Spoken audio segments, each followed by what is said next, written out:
Good morning, students. Today I am going to teach science for standard 6, chapter 4, that is sorting materials. Sorting materials. So, what do you mean by sorting? Sorting means separating. Sorting means separating materials. How to separate materials? So, student, there are many varieties of things that you see in your home. The drawing room has a sofa set, television, central table, flower vase, etc. The kitchen also has what? The kitchen has utensil, gas stove, eatables, water jugs, etc. These are all what? These are kept in such a way that we can easily find all these things in their particular place. Washroom, what it has? It has towel, bucket, mug, soap, shampoo, etc. These are the things that we can easily find when we go to the washroom. Now, classification. What do you mean by classification? Grouping similar things according to their basic or criteria. Grouping similar things according to some basic or criteria is called classification. What is classification? Grouping things on the basic or criteria is called classification.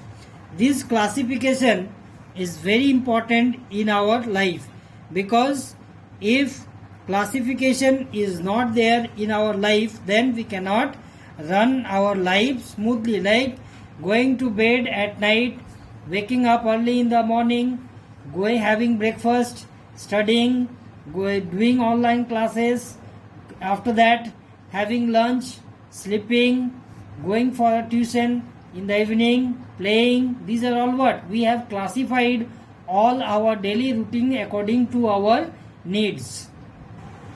Classification of materials. How can we classify material? It is not possible for us to learn all the things around us separately. We cannot learn all the things that is present around us separately. So what we do, the easy way is to group all the things according to their properties. If you group all these things according to their properties, it becomes easy for us to identify.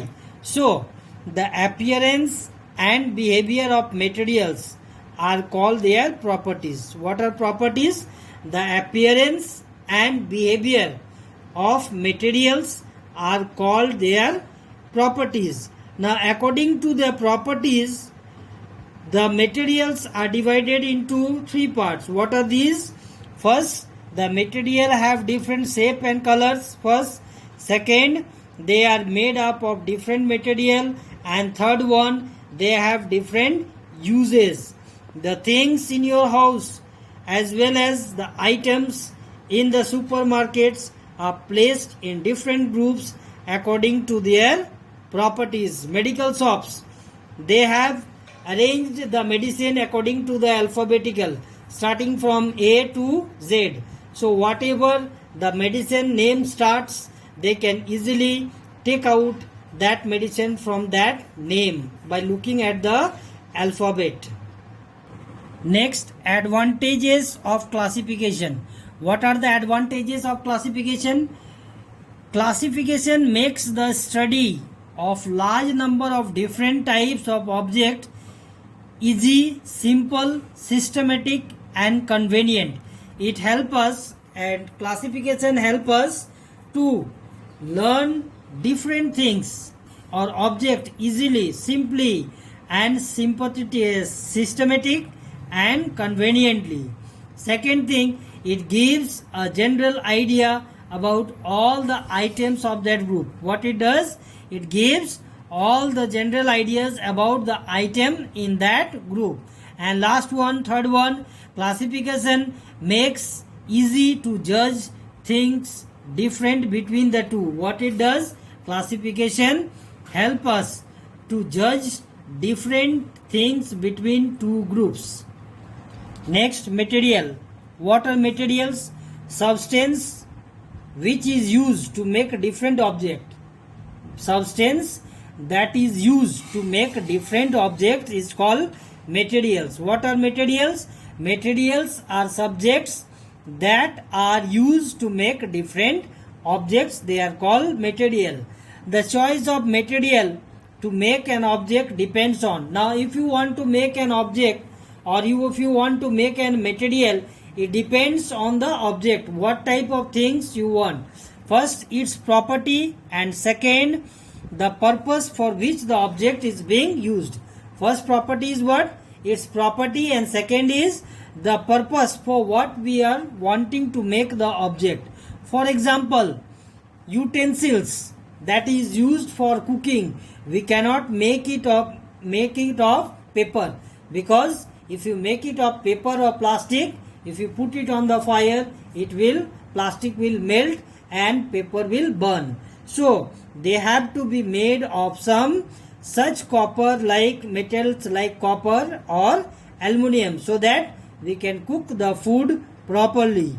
Now in the same way, clothes that we are wearing, we cannot use the clothes for storing water. We cannot use the clothes for storing water. If you want to store water, you need to have glass, after that tumbler, or we can have thermocol, thermocool, we can have a steel or any other metal container to store the water. Appearance means material looks different from one another. Now we see lot of materials in our surrounding, in our home. They are different from one another. Paper, now if you see paper, it looks different from clothes, it looks different from iron. Now copper look different from aluminium. Copper, it looks different from aluminium.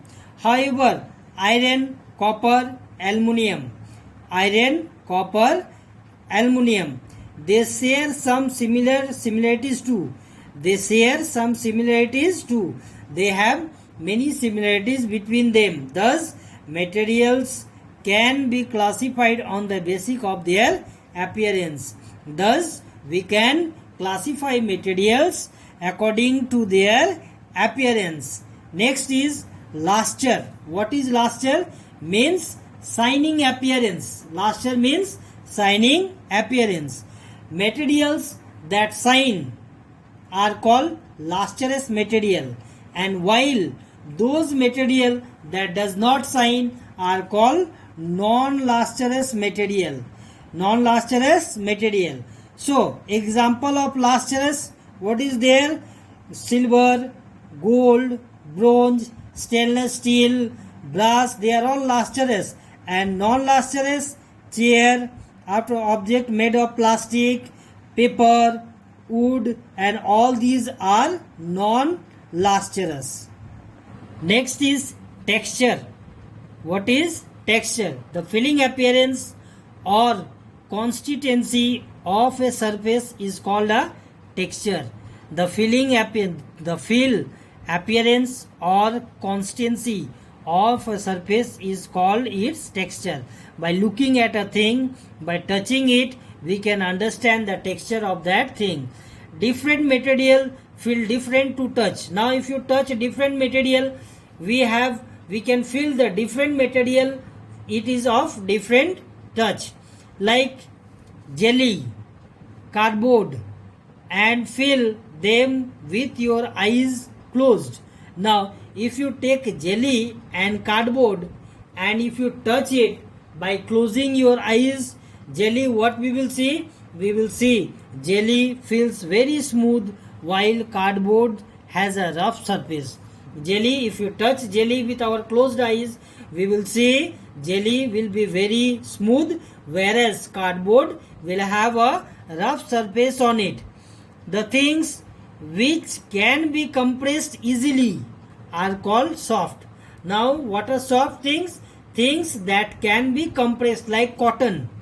Now if you take a huge amount of cotton and if you press it, we can compress that thing. That is called soft and the things which cannot be compressed are called hard, like iron. If you take an iron thing, if you try to press it, we cannot compress that. So that is called hard object. Metals objects are hard while cotton and sponge are soft. So hard example of hard object is metals and example of soft object is sponge and cotton.